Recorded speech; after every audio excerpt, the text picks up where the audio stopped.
তো একদম jaundice case. এটা হচ্ছে কানেক্টিং রডের সাথে পিস্টনটা দেখেন পুরো আটকায় গেছে। এর কারণটা হচ্ছে গিয়ে ইঞ্জিন অয়েল বের হয়েছে 20 থেকে 25 ml মতন অনলি। তো পালসার বাইক, এটা হচ্ছে গাড়িটা সিজ করছে। তো দাদা কি সমস্যা একটু দেখান। পিস্টন লক হয়ে গেছে। পিস্টনটা লক হয়ে গেছে।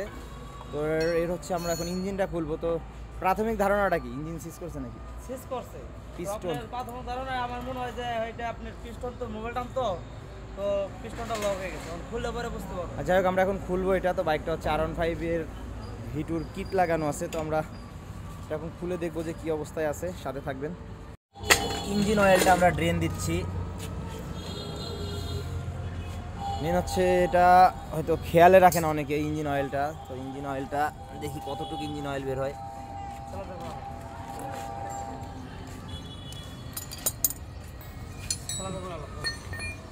দেখতেই পাচ্ছেন ইঞ্জিন অয়েল, কতটুকু ইঞ্জিন অয়েল বের হলো। মেন হচ্ছে গাড়িটা রানিংয়ে সিজ করছে, হয়তো খেয়াল রাখে না। যারা বাইক খেয়াল রাখেন না, খেয়াল রাখবেন ইঞ্জিন অয়েলটা সঠিক সময় ড্রেন দিলে এই বিপদটা হয় না। এখন এই যে পুরো বাইকটা সিজ করছে, ইঞ্জিনটা সিজ করছে, এক কথায় কিকার আটকায় গেছে।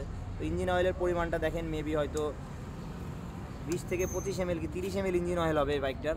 তো আমরা বাইকটার ইঞ্জিনটা খুলে দেখবো, সাথে থাকবেন। আর রিং পিস্টনের কাজ করাতে চাইলে অবশ্যই যোগাযোগ করে আসবেন, আমরা দেখি এটার কী অবস্থা, সাথে থাকবেন। আমরা হেড সিলিন্ডারটা নামাবো এখন, নাট টাট সব খুলে রাখছি। এখন হেড সিলিন্ডারটা নামাই দেখবো যে কী অবস্থায় আছে, সাথে থাকবেন, আমরা দেখানোর চেষ্টা করব। তো একদম জন্ডিস কেস। এটা হচ্ছে কানেক্টিং রডের সাথে পিস্টনটা দেখেন পুরো আটকায় গেছে। এর কারণটা হচ্ছে গিয়ে ইঞ্জিন অয়েল বের হয়েছে 20 থেকে 25 ml মতন অনলি। তো এই কানেক্টিংয়ের সাথে পিস্টনটা পুরো আটকায় গেছে। এখানে দেখতে পাচ্ছেন এতটা হার্ড হয়ে গেছে যে নড়তেছেও না, খুব বাজে অবস্থা এভাবে আটকাইছে। তো আমরা এটা এখন খুলতে গেলেও একটা বড় প্যারায় পড়ে যাব আমরা।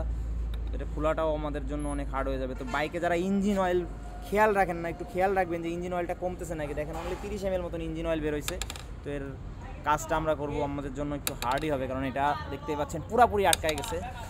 তো বাইকের কাজটা কীভাবে কী করবো দেখাবো আপনাদের, সাথে থাকবেন। তো দেখেন কি অবস্থা, এত হার্ড হয়ে গেছে। যাই হোক, অনেক কষ্ট করে আমরা এটা খুললাম। তো মেন হচ্ছে গিয়ে এখানে রিংটা বসছে হচ্ছে যে কম্প্রেসার রিংটা এক সাইড বসে গেছে, অয়েল রিংটাও এক সাইড বসে গেছে, এক সাইড বের হয়ে গেছে। তো অয়েলটা টানতেছিল এই আপনার অয়েল রিংয়ের জন্য, অয়েল রিংটা এক সাইড পুরো চাপ খেয়ে বসে গেছে, এক সাইড বের হয়ে গেছে। এবং কম্প্রেসার যে রিং দুইটা, এই দুইটা সেম কাহিনী। তো যার জন্য সিজ করছে, মেন হচ্ছে কম্প্রেসার পাচ্ছে না এবং ইঞ্জিন অয়েল নাই ওই অয়েল রিংয়ের জন্য, এর জন্য এটা সিজ করছে। তো আমরা এখন এটা দেখবো যে সিলিন্ডারের অবস্থাটা দেখবো, দেখার পরে আমরা যদি সিলিন্ডারের অবস্থা খারাপ থাকে, মেন হচ্ছে আগেও মনে হয় কাজ করানো হয়েছে, তাহলে আমরা পুরো সিলিন্ডারটা পাল্টাই দিব। যাই হোক, বাজাজের মাল আমরা সেল করি না, ওনাদের বলবো ওনারা বাইরে থেকে নিয়ে আসবে। সিলিন্ডার দেখতে পাচ্ছেন যে এক পাশে খুব বাজে অবস্থা হয়ে গেছে সিলিন্ডারের, আর এক সাইড মোটামুটি অবস্থা ভালো আছে। তো এই সব ক্ষেত্রে বোর করলেও করতে পারেন, যদি বোর করে নেন সিলিন্ডারটা বোর করা যায়, বোর করে ইউজ করতে পারেন, অথবা সিলিন্ডার ব্লক ধরে চেঞ্জ করে নেওয়াটা ভালো। তো এটা যার যার পার্সোনাল বিষয়। তো বাইকার ভাই আমাদের সাথে আছে, ওনার সাথে কথা বলবো, উনি যেটা বলবে সেটা করে দেবো। পার্টস উনি নিজেই এনে দিবে। তো রিং পিস্টন এবং সিলিন্ডারটা প্রবলেম ভালো করে ক্লিন করে নিচ্ছে এইখানে, আগে ক্লিন করে এখন গ্যাসকেটটা বসাবো। গ্যাসকেটটা বসানোর পরে হচ্ছে নতুন সিলিন্ডার এটা ইনস্টল করে দেবো। নতুন সিলিন্ডারটাই নিয়ে আসছে বড় ভাই, তো আমরা সিলিন্ডারটা ইনস্টল করে দেবো। আগে গ্যাসকেটটা বসাই নিচ্ছি। টাইমিং চেনটা কিছুদিন আগেই চেঞ্জ করা, বাদ বাকি কোনো পার্টস চেঞ্জ করতেছি না, জাস্ট সিলিন্ডার ব্লকটা ধরে চেঞ্জ করা হচ্ছে। না করে লিক করলে পরে এখানে গ্রাইন্ডিং করা আনা হয়েছে যাতে লিক না করে। তো এখন আমরা হেডটা বসাই দিচ্ছি, এরপরে সিলিন্ডার সেট করব। নতুন সিলিন্ডারটা আমরা এখন ইনস্টল করে দিচ্ছি, আর উপরে হেডে কাজ করে নিয়ে আসা হয়েছে। তো আমরা এখানে